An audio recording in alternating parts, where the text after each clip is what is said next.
my main job was security. My main tools were my sidearm, my rifle, and my heavy machine gun.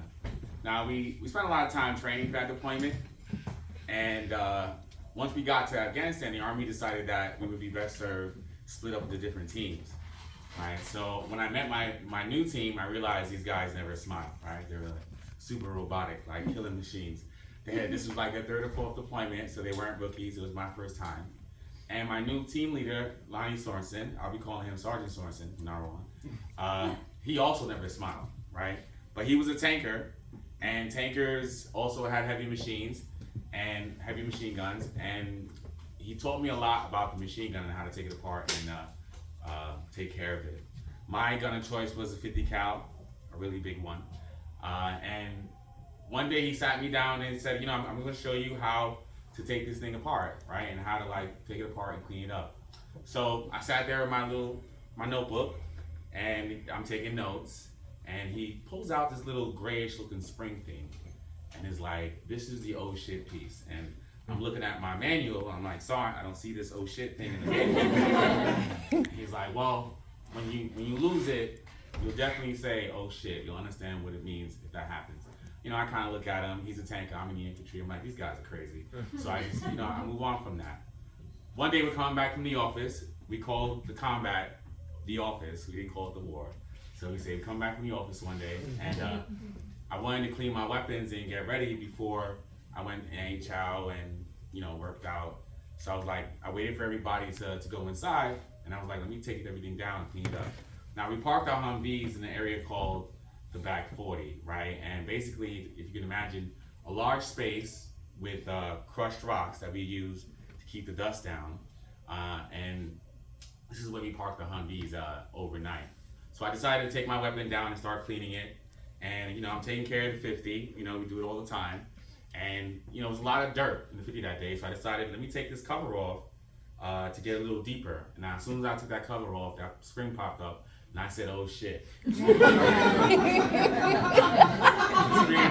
was about 4 centimeters wide, these rocks were gray, and as soon as they hit the ground, my legs started to get weak, because I knew I was gonna be able to find it. So I spent about 20 minutes looking for it, and realized I couldn't find it. So I went inside and grabbed my battle buddy. The battle buddy is a civilian equivalent of like a best friend, right?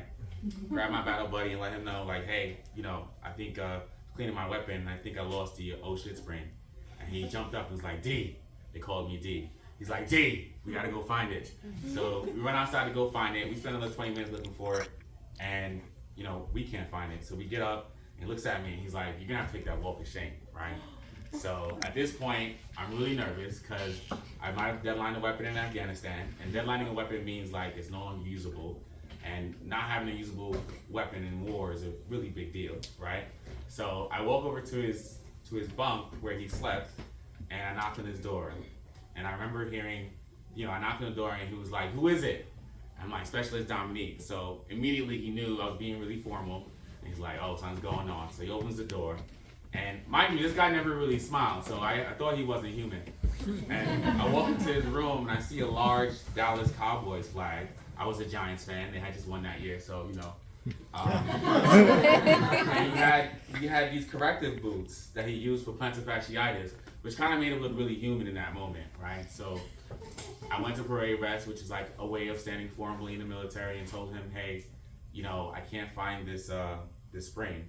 He got up, we walked outside, we looked for it, and once we, a couple minutes went by, we couldn't find it. He got up and said, hey, we're not gonna find it today. We're gonna go switch out the weapon. So we went and did that, switched it out, came back out, and he said, you're not gonna do this again, and walked off.